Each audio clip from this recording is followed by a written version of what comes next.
नमस्कार, आप देख रहे हैं अपना बिहार और आपके साथ मैं हूं विवेक। लालू प्रसाद की तबीयत बिगड़ गई है, बड़ी खबर हम आपको बता रहे हैं। लालू प्रसाद की तबीयत बिगड़ी है। रांची के रिम्स में लालू प्रसाद भर्ती हैं। बताया जा रहा है कि क्रिएटिनिन लेवल बढ़ा हुआ है और क्रिएटिनिन लेवल बढ़ने से लालू प्रसाद की परेशानी बढ़ गई है और इलाज के लिए अब दिल्ली जाएंगे लालू प्रसाद।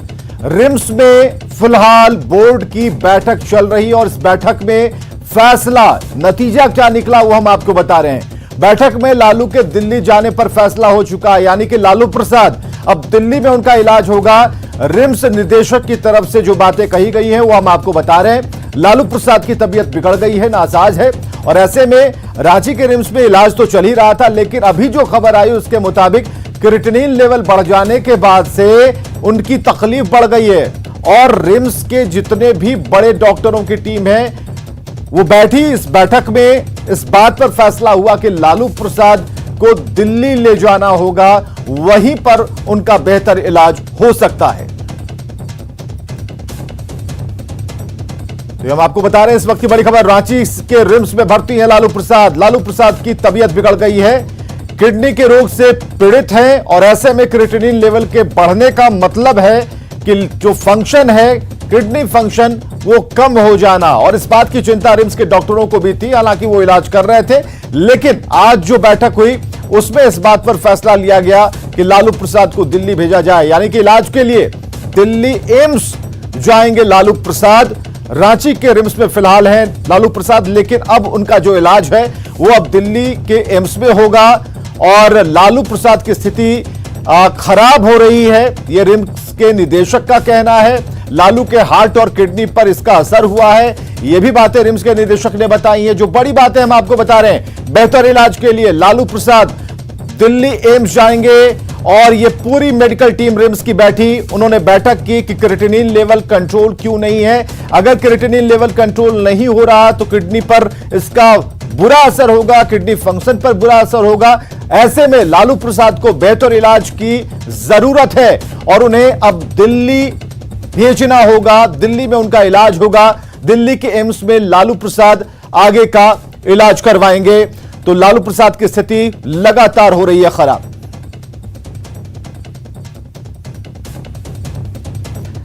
और फोन लाइन पर हमारे साथ रूपाली त्रिपाठी। रूपाली, क्या खबर है और यह बैठक में क्या नतीजा निकला? यह तैयारी अब हो रही है कि लालू प्रसाद को अब दिल्ली एम्स ले जाया जाएगा? ये बैठक चुकी है और बैठक में यही निर्णय लिया गया है कि लालू प्रसाद को यहाँ से एम्स लेकर जाया जाएगा। उनकी हालत लगातार डेटोरिएट करती जा रही है। क्रिएटिनिन लेवल में लगातार बढ़ोतरी हुई है। बता दूं कि पिछली बार क्रिएटिनिन लेवल 4.1 था, लेकिन इस बार 4.6 है उनका क्रिएटिनिन लेवल, जिसका मतलब है कि इनको डायलिसिस भी करवाना पड़ सकता है। किडनी फेलियर के चांसेस है और डॉक्टर लालू प्रसाद की जो हालत है वो काफी गंभीर बता रहे हैं, जिसकी वजह से उनको आज के आज ही जितनी जल्दी प्रक्रिया पूरी हो सके उसके तहत उनको यहां से एम्स लेकर जाया जाएगा। अभी जो डॉक्टरों की टीम है, क्या उनसे आपकी बातचीत हो पाई है? उनसे कुछ उनके डाइट प्लान के बारे में या फिर जो खाना वो खा रहे थे, क्योंकि लगातार डॉक्टरों की निगरानी में थे और ऐसे में अगर क्रिएटिनिन लेवल बढ़ता है, यानी कि खाने में अगर किसी भी चीज की अगर मात्रा अगर बढ़ रही है जो कि नहीं खाना चाहिए था, तो इसका क्या फंक्शन है, किस तरीके से बता रहे हैं? और डॉक्टर ये भी कह रहे हैं कि हार्ट में भी दिक्कतें आ रही हैं, तो इसे लेकर क्या डॉक्टरों से बात हो पाई है? उस टीम का कोई भी मेंबर से आपकी बातचीत हो पाई है? जी, रिम्स निदेशक कामेश्वर प्रसाद यहाँ पर थे। उनके कार्डियोलॉजिस्ट डॉक्टर प्रकाश श्याम मौजूद थे अभी से कुछ देर पहले। उन्होंने जानकारी दी कि बीएमपी वैल्यू जो होता है वो काफी बढ़ गया है, जिसकी वजह से हार्ट फेलियर की भी चांसेस है और इसके साथ साथ उनकी जो किडनी लेवल है, क्रिएटिनिन लेवल जो कि मैंने बताया है, उसमें भी बढ़ोतरी है। जहां पहले 4.1 था अब वही 4.6 है, जिसका मतलब है कि कहीं ना कहीं उनकी हालत डेटोरिएट करती जा रही है पहले से। और रिम्स में लगातार वो ऑब्जर्वेशन में थे, इसके बावजूद उनकी हालत डेटोरिएट की है, जिसकी वजह से उनको आज जल्द से जल्द कोशिश है कि उनको यहां से एम्स रेफर कर दिया जाए, उनकी जो ट्रीटमेंट है वो जारी रह पाए। और इसके बाद जेल प्रशासन का ये डिसीजन है कि इनको ये प्रक्रिया में कितना समय लग सकता है और जल्द से जल्द रिम्स की तरफ से क्लैरिटी मिल गई है कि उनको यहां से आज के आज ही जल्द से जल्द एम्स लेकर जाया जाएगा। चलिए, बहुत बहुत शुक्रिया रूपाली हमसे बातचीत करने के लिए। तो फिलहाल लालू प्रसाद कब जाएंगे दिल्ली, इस बात को लेकर अब फैसला हो रहा है। हो सकता है कि जल्दबाजी में निर्णय लिया जाए, क्योंकि डॉक्टरों की टीम ने जब ये इस बात पर अपना फैसला दे दिया है कि अब उनका इलाज दिल्ली के एम्स में होगा, तो अब इसमें कहीं कोई शंका नहीं है कि लालू प्रसाद अब दिल्ली जाएंगे, लेकिन कब जाएंगे?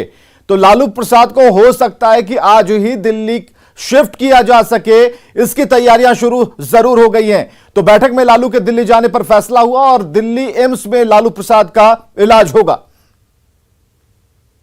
मरीजों का एक्चुअली उनका डिटेल पूर्वक जो कमेटी बनी है, कमेटी के माध्यम से एक राज्य स्तरीय बोर्ड होता है, मेडिकल बोर्ड होता है, जिन्होंने उनके हर पहलू पे आपस में विचार विमर्श करने के पश्चात निर्णय यह बना कि उनको उच्च संस्थान में बेहतर इलाज के लिए करंट स्थिति को देखते हुए वहाँ पे रेफर किया जाए।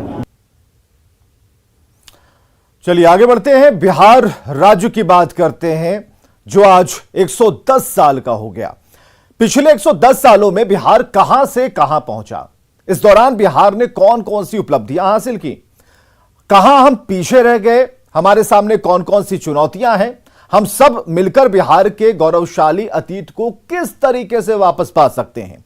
इन्हीं सवालों का जवाब ढूंढने के लिए और अपनी उपलब्धियों को हम शोकेश करने के लिए बिहार दिवस पर सरकार भव्य कार्यक्रमों का आयोजन कर रही है। तो उसकी कुछ झलकियां हम आपको दिखाएंगे, तस्वीरें दिखाएंगे। लगातार आप हमारे साथ जुड़े रहिए।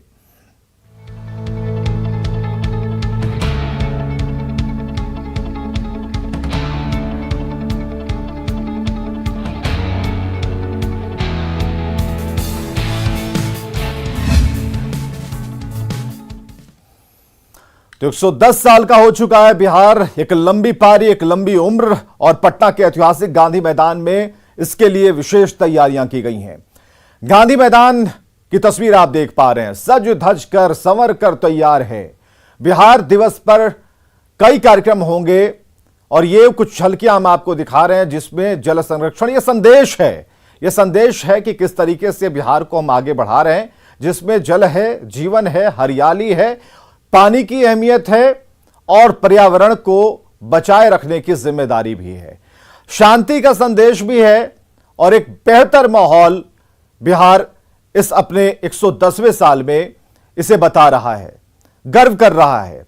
क्या क्या आज होना है यह भी हम आपको बताते हैं कि ड्रोन शो भी रखा गया है, इसका प्रदर्शन होगा। ड्रोन शो में 500 ड्रोनों का इस्तेमाल किया गया है। शो के जरिए बिहार की गाथा दिखाई गई, शराबबंदी से लेकर जल जीवन हरियाली का संदेश दिया गया। तो 1912 से 2022 तक का जो सफर है वो कैसा रहा, इसे समझने के लिए और समझाने के लिए, जानने के लिए और जानकारी बढ़ाने के लिए आज गांधी मैदान आपको पहुंचना होगा। जो लोग जानते हैं अतीत को, उन्होंने कहानियां सुनी होंगी, बिहार कैसे बना, कैसे बढ़ा, और कुछ लोग बढ़ता हुआ इसे देख पा रहे हैं। लेकिन और नजदीक से जानने के लिए और इस दिन को और भी यादगार बनाने के लिए ये तमाम जो झलकियां आप देख पा रहे हैं गांधी मैदान में, आप उसके करीब पहुंचिए, आपको इसकी भव्यता का अंदाजा होगा और बिहारी होने पर गर्व भी होगा। तो शिक्षा विभाग की तरफ से बिहार दिवस कार्यक्रम का आयोजन हो रहा है और पटना के गांधी मैदान में कई विभागों की प्रदर्शनी लगाई गई है, जिसमें शिक्षा विभाग की प्रदर्शनी को लगाया गया है। और प्रदर्शनी का उद्घाटन करते हुए शिक्षा मंत्री विजय चौधरी ने कहा कि बिहार दिवस बनाना बिहार के लिए गौरव की बात है और मुख्यमंत्री नीतीश कुमार ने इसकी शुरुआत की है। अभी आप देख रहे हैं कि हम लोग बीईपी यानी बिहार शिक्षा परियोजना के पेविलियन में हैं।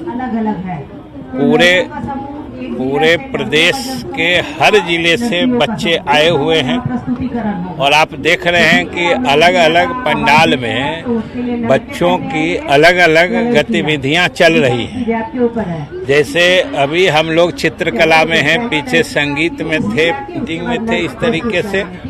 और आप देख सकते हैं कि बिहार के बच्चे कितने हुनरमंद हैं।